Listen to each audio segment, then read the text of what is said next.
Hello বন্ধুরা, আজকে একটা নতুন রেসিপি নিয়ে চলে এসেছি। খুবই ইউনিক এবং খুবই সহজ। প্রথমে নিয়ে নিচ্ছি 4টে ডিম, দুধ, লিকুইড দুধ ব্যবহার করছি, তোমরা চাইলে গুঁড়ো দুধ ব্যবহার করতেও পারো। তারপর নিয়ে নিচ্ছি কাঁচা লঙ্কা, তারপরে নিয়ে নিচ্ছি একটু লবণ। এরপরে আমরা সুন্দর করে ওটাকে ভালো করে ফিটিয়ে নেব।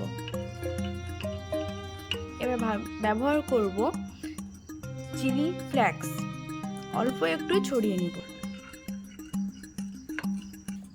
ফিটিয়ে নেওয়ার পরে এবার দেখো ব্যাটারটি কত সুন্দর হয়ে গেছে দেখতে। এবার আমরা ওটাকে গ্যাসের চুলায় বসাবো। ওটাকে জল দিয়ে নিলাম এবং ওভেনটা একটু বাড়িয়ে দিয়ে এবার আমরা এটাকে ঢাকিয়ে দেব। ঢাকিয়ে গরম হয়ে যাওয়ার পরে দেখো জলটি গরম হয়ে এসছে।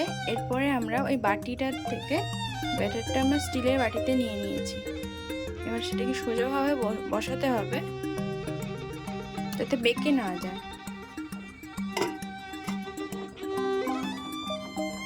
পুরোপুরি ভাবে হয়ে যাওয়ার পরে আমরা নামিয়ে নিয়েছি। তোমরা একবার ট্রাই করে দেখতে পারো, টেস্টি খেতে।